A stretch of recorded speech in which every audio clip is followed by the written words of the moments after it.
They called it justice. But everyone knew better. The crowd outside the palace didn't cheer for truth, they cheered for blood.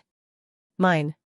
I stood in chains before the royal court, dressed in the same gown I wore when I was promised to Lord Cedric. The silk was torn now, stained from the dungeon. The ring he gave me, the one with his family crest, had been yanked from my finger just before he took the witness stand. He spoke so calmly as he condemned me. She was passing secrets to the enemy, he told the king. I caught her myself. He didn't look at me once. Not even when the court gasped. Not even when I broke down and begged them to believe me. I was noble-born. Educated. Groomed to marry into one of the oldest houses in the kingdom. And in one breath, Cedric stripped it all from me. Treason meant death for men. For women, sometimes exile. But my punishment was something else. They sold me. To pay for the trial they claimed I owed them. I was paraded through the streets like a criminal. Nobles I once dined with looked away as I passed. Some laughed. A few whispered. One even spat. At the auction block, buyers examined me like livestock. They lifted my chin, studied my hands, asked if I was obedient. I said nothing. I had learned what obedience earned me. In the end, I was bought by a man no one had expected.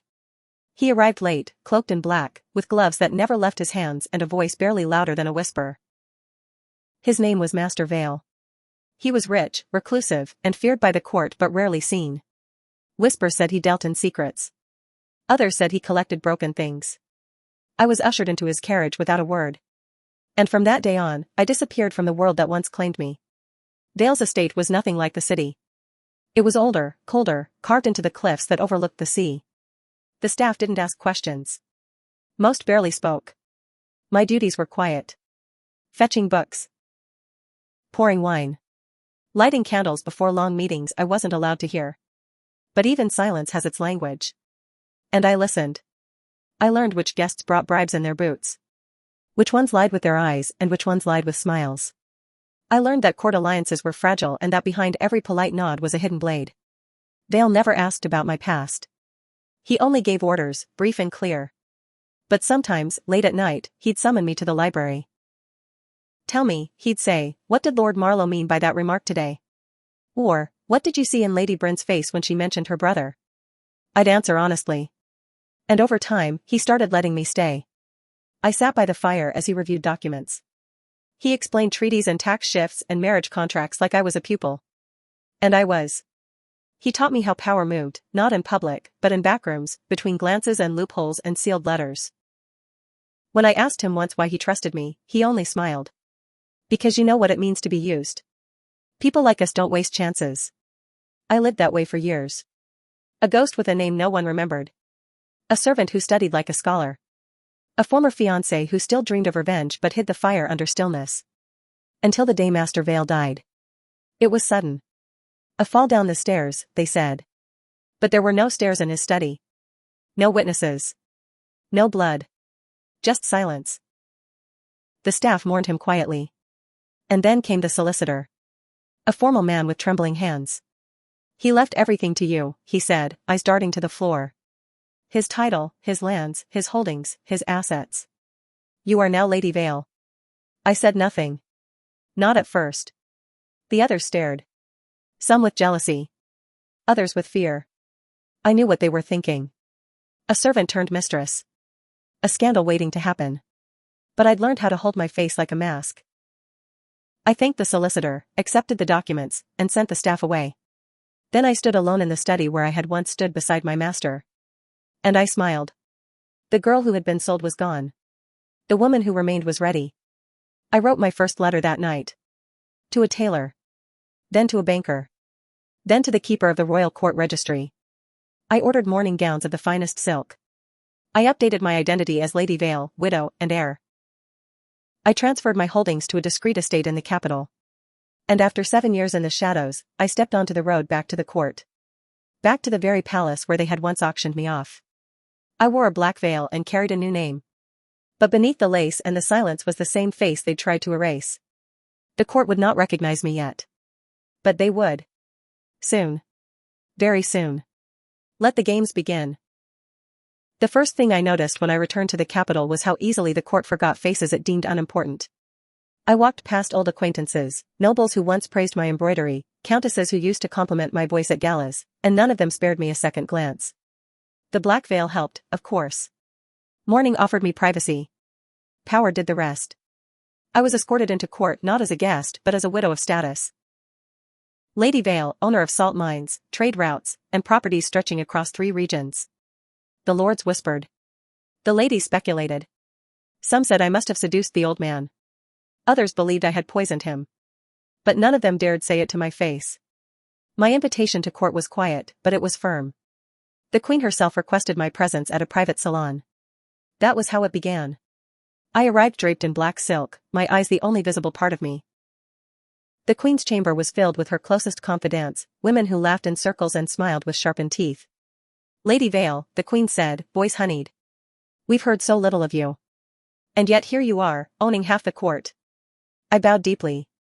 Widowhood leaves one with time to manage estates, your majesty. She laughed softly. And money, it seems. The others chuckled. I offered no smile. That silence made them lean in. In court, mystery was more powerful than beauty. And I had become a myth wrapped in lace. Over the next few weeks, I slipped through the palace halls like smoke. I observed the ones in power. Duke Haven, aging and desperate to marry his daughter into money. Lady Cora, whose influence over the treasury was stronger than the treasurer himself. Even the young prince, eager to please and far too quick to trust. And, of course, Cedric. Lord Cedric now. Still charming. Still sharp-jawed and sharp-tongued. But something had changed. His shoulders held tension. His voice lacked certainty. His name no longer commanded the instant respect it once had. His family had fallen into quiet debt after a failed trade venture. I knew. I had bought the venture through an anonymous agent and sunk it slowly, document by document. He didn't see me at first. But I saw him. At a banquet hosted by the queen's cousin, he stood across the room, drink in hand, surrounded by flatterers. When his eyes passed over me, there was no recognition. Why would there be? The girl he betrayed had no wealth, no veil, no title. And I had learned not just to survive but to disappear in plain sight. I watched him from behind the fan I held loosely in my hand. I didn't need to rush. Revenge wasn't a knife. It was a slow meal. Every day, I met with financiers and landowners. I bought debts. I invested in struggling houses through silent partnerships. I offered loans through third names. And piece by piece, I wrapped invisible chains around the court. I sponsored music halls and hosted poetry readings. I invited the overlooked and made them feel seen. The rising artists, the ambitious second sons, the widows clinging to respectability, they all flocked to my salons. And in return, they gave me whispers. Secrets. Desperate gratitude. Cedric came to my door the first time on a rainy afternoon. Not to see me, of course.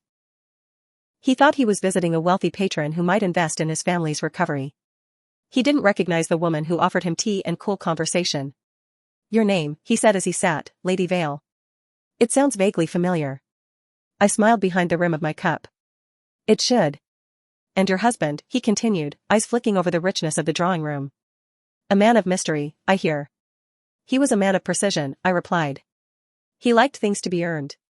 He chuckled. Rare for a nobleman. Most prefer inheritance. I tilted my head. And yet many inherit ruin without ever realizing it. He paused then. Just for a second. As if some part of him felt the sharpness behind my words but couldn't quite grasp the edge. He left without a deal. I offered him nothing. Not yet. Let him come back. Let him want. I remembered the day he sold me out to the court. How sure he had been. How calmly he spoke as I was dragged away. I remembered thinking I would never forget his voice. But now, it didn't matter. He would forget mine. Until it was too late. I wore black every day. Not because I mourned, but because it kept them guessing. Some called me the Black Widow. Others called me the Ghost of Court. Every name gave me power. Every whisper deepened the legend. And still, Cedric remained unaware. But the walls were closing in. His debtors were my partners. His rivals my allies. And one night, I caught him watching me longer than usual. Eyes narrowed. Confused. Curious. He was starting to wonder. Good. Let him. The game had only begun. The invitations to my next salon were sealed in gold wax and delivered by hand. I chose the guest list with care. A mix of old blood and rising stars. Minor nobles whose fortunes had dimmed, and merchants whose coins now bought titles. I made sure Cedric received his last. A personal note tucked inside. An evening of music and memory, it read. For those who know how to listen. He arrived late. Dressed impeccably, as always, but with that hint of unease he now wore like cologne.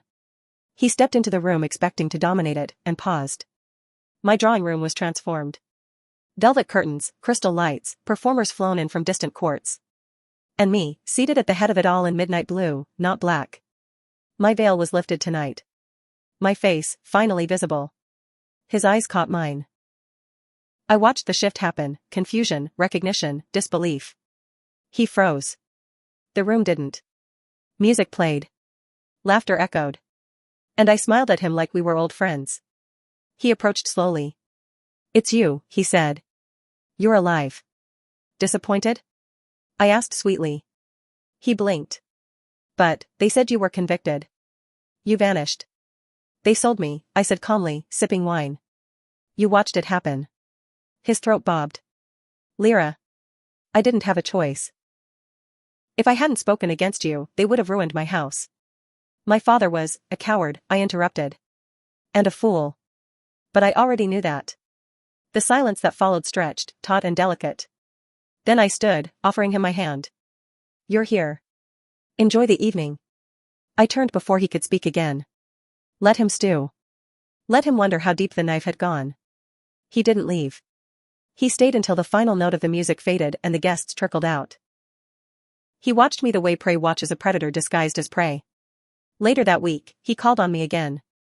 This time, humbler. He brought a gift, an old book he claimed I once admired. I accepted it with a smile and never touched it again. Why return, he asked. Why come back here, after what happened? Because this is my city, I said. I built my power here, one secret at a time. I didn't crawl back. I rose. He watched me carefully. Do you want revenge? What makes you think I haven't already had it? I asked. He couldn't answer. Because I hadn't touched him yet. Not directly. But the people he once relied on, his old allies, his silent supporters, were slipping away. They came to my salons now. They borrowed my money. They pledged their loyalty. All without knowing the game they were playing. I didn't need to destroy Cedric in one blow. I was cutting the strings he used to stand upright. One by one. I began sponsoring events at the palace. Quietly influencing royal charities. Donating to schools and libraries in the Queen's name. Each gesture earned me favor. Each favor brought me closer to the crown. Cedric tried to keep up. He launched a new business venture, something to do with shipping routes. I smiled when I saw the documents. I already owned the land he needed. Through a proxy. I waited until he was too deep, too committed, then raised the lease price tenfold. He came to me, white-knuckled. You're trying to ruin me. Don't flatter yourself, I said coolly. You're doing that all on your own. You're angry, he said. You want to punish me. Cedric, I said gently, if I wanted to punish you, you wouldn't be standing here. He didn't know how to respond to that. He stared at me, then at the room behind me, the wealth, the calm, the empire I had built from ashes. He was trying to find a crack. A weakness. But I had none left. Master Vale had seen to that. In his shadow, I'd learned how to wait. How to listen. How to outlast. Cedric wasn't a rival. He was a relic. And now he was beginning to realize it. That week, I bought the estate next to his. Renovated it. Opened it as a guest house for court visitors. I invited the prince to dine there. Then the queen. Then the treasurer. Cedric's house, once a hub of influence, was now a forgotten corner of the block. I saw him once, watching from his window, the candlelight catching his hollow stare. Good. Let him feel the chill of being powerless. Let him remember what it's like to be on the outside. That was only the beginning. My true move was still to come. I was laying the groundwork not just to ruin Cedric, but to rewrite my story in the kingdom's memory. Not as the girl who was betrayed. But as the woman who came back and claimed everything. The invitation arrived in the form of a silver-edged scroll bearing the royal seal. A royal banquet. The king's annual gathering of nobles, merchants, and powerful families to toast the turning of the season. An event where reputations were forged, alliances solidified, and secrets exchanged behind silk fans and crystal goblets. It was where Cedric had once stood proudly, whispering promises into ears that listened only because his name used to matter. And now, I would be there too. Not hidden. Not forgotten. But seated at the head table beside the queen herself. I wore white. Not black, not navy, not the veiled colors of mourning. White. Crisp, pearl-dusted silk that shimmered with every movement. The court stared as I entered. Gasps echoed beneath the music. It was the first time I had walked into the palace in years, since I was dragged through the doors in chains. And now I returned gilded, glowing, unrecognizable but unforgettable. The queen smiled warmly as I approached. Lady Vale. How radiant you are this evening. The kingdom has been kind to its widows, I said, curtsying with grace I had once been mocked for. It has taught me how to shine when left in the dark. She laughed and guided me to my seat. Every noble worth naming was present. Including Cedric. He stood near the center of the hall, speaking with a lesser baron, but his eyes never left me. When our gazes met, I did not look away. His smile was stiff. Nervous. I turned my head before he could speak. Let him wait. Let him feel the weight of the moment he never saw coming. The king raised his goblet to toast prosperity. Musicians played a new composition written in my name, commissioned by the Royal Conservatory I had recently funded. Dancers twirled. Conversations buzzed around me, each one laced with my name. She came from nowhere, they whispered. A widow with the mind of a tactician. Do you think she really inherited it all? Maybe she orchestrated his death. Or maybe, said one voice, lower and more cautious, she's playing a longer game than any of us understand. They were right. Every smile I gave that night was a blade sheathed in silk. Every toast a step in a quiet march toward the center of power. When the final course was served and the nobles were well drunk on wine and gossip, I rose. Your Majesty, I said, loud enough to quiet the room, may I offer a gift to the court? The queen raised an eyebrow. We're always eager for generosity, Lady Vale. I signaled to my attendant. A steward entered, carrying a box made of black marble, sealed with my crest. Inside was a deed. One that granted ownership of a key port city, recently acquired, heavily trafficked, once tied to Cedric's family fortune. I donated it to the crown. A strategic move that would give the palace enormous control over trade. The room erupted in applause. Cedric froze. He knew what I had done. I had taken what was once his future and gifted it away, to someone stronger. The queen leaned toward me. You're becoming quite the figure, Lady Vale. Tell me, do you miss the quiet life? I miss nothing that silence gave me, I replied. It taught me to listen, not to long. Cedric approached me after the applause died down. You planned this, he said, voice low. All of it. You're turning the court against me. I smiled. They were never with you. You just didn't see it. You can't undo the past, he said, jaw tight. You can't erase what happened. I don't need to erase it, I said, stepping closer so he could hear the words only he deserved. I just need to make sure it's no longer relevant. What do you want from me? He asked, desperation creeping in. Nothing, I said softly. Because that's all you left me with. And look what I made from it. He left the hall before the banquet ended. Head down. Eyes hollow. The next morning, his estate was seized by creditors I now controlled. The title was stripped, the lands were claimed. He no longer held a place in the upper court. Within a fortnight, Cedric was simply Lord Cedric in name only. And I, Lady Vale, held a seat on the Royal Advisory Circle. A woman once sold like property now holding sway over treaties and trade. I received letters from lords seeking alliances. From women seeking mentorship. From suitors, too. Some with power. Some with charm. All with ambition. I burned every one. I had no use for alliances that didn't serve my plan. No patience for hearts that came too late. I did not return to be chosen. I returned to choose. And soon, it would be time to choose who else deserved to fall. The estate once known as Halden Manor had stood for over 100 years. Stone towers. Rose gardens. An old library with stained glass windows. It had been Cedric's ancestral home, where he had once hosted me as his betrothed.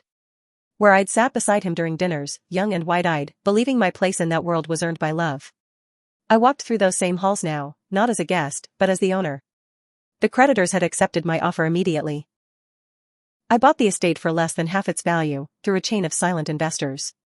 It wasn't until the seal was on the final document that Cedric realized who had taken it from him. He came to the gates the next day. Mud on his boots, a desperate flush on his face. The guards hesitated when they saw him, unsure whether to admit the man who once lived there. I let him in. I wanted to see it. I stood in the grand foyer, dressed in muted gold, with the deed in one hand and a glass of wine in the other. He paused when he saw me. His gaze swept the room, the drapes I'd replaced, the portraits I'd taken down, the servants who now answered to me. "You've ruined everything," he said. "No," I corrected him. "You did that. I simply bought the pieces." "This was my home," he whispered. "It belonged to my family. And they gave you the power to protect it," I said. "But you were too afraid to protect anything but yourself." "Why do this?" he asked, his voice cracking. "You already humiliated me at court. You already stripped me of everything. What more do you want?" I walked past him, slow and deliberate, until I stood where he once knelt to propose to me. I turned. "I want you to understand that I didn't come back to hurt you, Cedric. That would have been too easy. I came back to become the woman you swore I'd never be. And I want you to see every moment of it." He looked around, helpless. A man unarmed in a battlefield where every weapon wore silk. "You used to love me," he said. I didn't answer. He already knew the truth. He left without another word. I watched him walk down the path toward the gates. No carriage. No guards. No title. Just a man stripped bare of the world he once ruled. Inside the manor, I gave new orders. I converted the ballroom into a library. I turned his father's study into a salon for orphaned girls to learn writing, finance, and rhetoric. The noble families whispered that I was making a spectacle of myself. That a widow should stay quiet. That ambition in women was dangerous. And they were right. I was dangerous now. Because I had nothing left to lose. And I was far from done. I hosted an event 2 weeks later. A lecture on economic reform, hosted by scholars I'd funded. Invitations went out to every family who had once ignored me. I made sure they saw my name on the crest. Lady Vale of Halden Manor. They came. Dressed in silks, dripping in curiosity and hidden envy. They sat in the same halls where Cedric had once promised me the world and listened as I delivered lectures on restructuring debt, improving trade tariffs, and investing in rural industries. The Queen sent a personal note the next day. "You have vision," she wrote. "The court could use more of it." I framed that letter and placed it in the hall Cedric's father once used to hang his war medals. I didn't have a sword. I didn't have an army. But I had influence. And that was louder than any blade. I began to draft a proposal for a new royal fund, one that would sponsor daughters of fallen houses to reclaim their status through education and trade. I named it the Lyra Foundation. The first time my name was spoken again in public, it was on the lips of nobles who once laughed at it. Cedric heard it too. I knew because someone told me he'd been spotted working for a minor lord as an advisor. Whispers said he drank more now. That his hands shook when he signed contracts. That he looked thinner, older. Regret leaves its own kind of mark. I didn't smile at the news. I didn't gloat. That was never the point. The point was this: I had built something lasting. Not out of hatred. But from the ruin he left me in. And I had done it without ever needing his apology. The court had started rewriting the story. They no longer remembered the scandal that saw me sold. They remembered the widow who gave them industry. Reform. Influence. The one who walked back into high society and never bowed again. I wasn't just the master of Halden Manor. I was becoming something more. Something they couldn't name yet. But they would. Soon. The palace looked different now. Smaller, somehow. Not in size, but in scale. Years ago, I stood beneath its soaring arches and felt insignificant. Now, I walked its halls with purpose. I knew which tapestries had been commissioned to distract from poor policy. I knew which ministers had silent stakes in river trade and which guards took bribes to look away. I had studied every corner of this place from the outside. And now, I was walking in without needing permission. The Queen had summoned me privately. No audience. No court. Just a quiet tea set laid out on a marble terrace overlooking the gardens. She was already seated when I arrived, dressed in ivory with only a thin crown across her brow. "Lady Vale," she said. Or should I say Lyra, at last? My pulse didn't quicken. I had expected this. "As your Majesty wishes." She gestured to the seat across from her. You've turned the court upside down in 3 months. I've seen generals make less progress in a war. I sat. Poured tea. Waited. And yet, she continued, you've avoided marrying. Declined suitors. Rejected every match I've subtly endorsed. Why? I met her gaze. Because I'm not here to be claimed. I'm here to build. And a husband would only slow me down. She laughed, but there was steel in her voice. You sound like me, once. We sipped in silence. The breeze moved through the rose vines overhead. Finally, she leaned forward. Tell me what you want, Lyra. The question hung between us like a knife. I could have lied. Played the part of the humble servant turned widow. But we were past that now. I want a seat at the table, I said. One that cannot be taken away by scandal or favor. I want to shape the policies that define this kingdom. Not as a token. Not as a cautionary tale. But as an architect. Her eyes sparkled. Do you know how many men would kill for what you just asked? Yes, I said. That's why I made sure they needed me first. She nodded slowly. You'll get your seat. But make no mistake. This is the part where the knives get sharper. I smiled. Let them try. Word of my appointment to the Royal Advisory Circle spread within hours. Cedric would have read it before he even woke that morning. I imagined him sitting at his borrowed desk, staring at the announcement printed on thick parchment. My name spelled out in gilded ink. I didn't have to picture it for long. That afternoon, he appeared. Uninvited. At my estate's gate. My steward asked what I wanted done with him. Let him in, I said. I'm in the mood for old ghosts. He entered the hall like a man walking through a dream-turned-nightmare. I waited for him in the old drawing room, the one with the chandelier he used to brag about when it still belonged to his family. He stared for a long time before he spoke. I thought if I came here, I might find the girl I once knew. I tilted my head. She died the day you traded her for power. Then who are you? He asked, quiet. I'm the woman who learned to make her own power, I said. The one who doesn't need forgiveness to sleep at night. He stepped closer. Do you ever regret it? What you've become? I rose from my chair. Every time I pass the mirror, I thank her. Her? The girl I used to be. She was naive enough to fall. And strong enough to survive. He looked broken then. Really broken. And for the first time, I didn't feel anger. I felt distance. The kind that never closes again.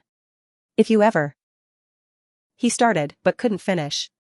I held up a hand. Don't. There's no redemption arc here. Only consequences. He nodded and left without another word. I stood alone in the room for a long while after. Not because his visit shook me, but because it confirmed what I already knew. The revenge was done. The house was taken. The seat was mine. The girl was gone. But the woman? She was just getting started. The Queen hosted a royal summit days later. Nobles, scholars, foreign envoys. I delivered the opening speech. Spoke of growth, justice, and rebuilding. I ended with a single line that echoed through the great hall. Power isn't given. It's built. And I intend to build a kingdom that never forgets what it owes the fallen. The applause rose like thunder. My enemies clapped the loudest. It was almost poetic, how quickly they began to forget who I used to be. The court, once eager to erase me, now bent over backwards to rewrite my history as one of inspiration. I heard it in the way the younger nobles whispered in salons. Lady Vale was born clever, you know. She always had a head for finance. Her husband saw something in her before anyone else did. Convenient stories. Safe ones. Tales that kept them from admitting the truth, that they had watched me be sold, mocked me, and now dressed up their guilt as flattery. I let them. Their need to erase their part in my downfall only strengthened my position. The more they clung to the myth of my brilliance, the less they remembered their own cruelty. But Cedric remembered. And now, he wasn't the only one struggling to keep up. There were others. Lords whose fortunes I had swallowed through quiet investments. Ladies whose sons I had publicly declined to sponsor. Power doesn't go unchallenged. And mine had grown loud. The king's cousin, Lord Relin, hosted a gathering in the southern province and pointedly did not invite me. He used it to float a proposal that would limit non-hereditary advisors on the royal council, an obvious jab at me. By week's end, I had obtained copies of the meeting minutes, a list of guests, and Relin's latest debts. I bought the land under his vineyards and leaked a scandal involving his cousin's illegal hunting practices. The crown pulled funding from his province. His allies drifted. He sent a formal apology to my estate 3 weeks later. I burned it. One by one, the old guard fell silent. Not because I had their respect, but because I had their secrets, their debts, and their heirs in my pocket. I wasn't just playing the game. I was redefining it. And then, the queen made her final move. She summoned the full court for an emergency session. Speculation flew through the palace like wildfire. War. A royal death? A scandal? None of it. It was something worse, for them. The queen stood before the assembled nobles, her crown glinting under the high dome, and declared a new succession plan. The future of this court will not rest solely on titles and blood, she said. It will rest on merit, strategy, and vision. She named me chief architect of court development, a position newly created, crafted with my exact skill set in mind. I would have oversight of royal grants, infrastructure plans, trade negotiations, and education reforms. Half the kingdom's future, placed in my hands. The rest of the court bowed. Cedric stood among them, hands shaking, mouth tight. Later that evening, I found him alone on the palace balcony. He was staring out over the city, the skyline bathed in orange light. It used to be mine, he said without turning. I used to think I'd inherit it all. You tried to, I said, standing beside him. Through betrayal. I was young. Scared. And I was younger, I replied. With no shield but silence. He looked at me then. Really looked. You could ruin me completely. End me. Why haven't you? Because you already did that to yourself, I said. You just didn't notice until now. He opened his mouth, then closed it. He didn't apologize. He knew better. And I didn't need it. I didn't want his regret. I wanted what I had, and I had everything. Do you love it? He asked. The power? I looked out over the city. I love that I never have to beg again. The wind shifted. The bells of the eastern tower rang. I turned to leave. You should go, I said over my shoulder. Before someone mistakes you for someone relevant. He didn't follow. He never would again. I stepped back into the palace and the door closed behind me. The court had its eyes on me now. Some with admiration. Some with fear. All with respect. And not a single one remembered the girl who once stood in chains beneath this very roof. The revenge was complete. But I had no plans to stop. I had learned how power worked. And now, I was going to teach the world what happened when a woman learned how to wield it better than any man ever had. The portrait was unveiled on the first day of spring. Painted in oils, it hung in the west wing of the palace, beside portraits of reformers and royal architects. I stood in it alone, dressed not in mourning black, not in the golds and silvers the court now associated with me, but in soft, defiant crimson. No husband. No crest behind me. Just a chair turned half to the side, one gloved hand resting on a ledger, the other bare and open, as if holding something unseen. Beneath the frame, a plaque, Lady Vale, Architect of Renewal. I watched nobles pass it during the unveiling, their eyes lingering. They would never admit it aloud, but I could see the thought behind their polished expressions. She did it. She changed everything. And she never once asked permission. In the months that followed, I cemented my legacy not with a single sweeping decree, but through dozens of precise decisions. The Lyra Foundation expanded to 3 provinces, enrolling daughters of disgraced houses and girls born without titles. The Crown's Newport tax structure, drafted entirely by my hand, brought in record income and curbed black market trading. The Queen consulted me privately on diplomatic ventures. Foreign ambassadors began requesting my presence at treaty discussions. They no longer saw me as a widow. They saw me as a gatekeeper. A strategist. A queen without a crown. I attended one final ball that season. Just one. Dressed in midnight blue, my hair pinned high, diamonds at my throat. The invitation had come from the king himself. A gesture of public recognition. I knew the symbolism, anointing me in front of the kingdom, where no one could deny my place again. Cedric wasn't there. He had left the city weeks before. Word was, he'd accepted a minor post in the border provinces, just enough to survive, but never enough to rise. I received a letter from him once. A single page. No apology. Just the sentence, I hope you sleep well in the bed you made. I didn't respond. But I did sleep well. Every night. The ball was full of music and velvet and gloved hands dancing across polished floors. But the moment that stayed with me wasn't the toast or the compliments or even the Queen's public thanks. It was the silence between songs, when I stood near the tall windows, looking out at the city I had once watched from a servant's corridor. Back then, I had pressed my face to glass, shivering and small, trying to imagine what it felt like to matter. Now, I stood above it all, the architect of its present, the author of its future. A servant once stripped of everything. A woman reborn not through magic or mercy, but through will. And I felt no triumph. No vengeance. Just certainty. I hadn't come back to get even. I had come back to take what was always mine. After the ball, I rode home alone. No guards. No suitor waiting. Just my name echoing through the city like a story told in firelight. People called me many things now. The Widow Veil. The Silent Queen. The Power in the Veil. But I knew who I was. I was Lyra. The girl they sold. The woman they feared. The one who learned to wield ruin like a crown. And as long as I breathed, this kingdom would never forget me again.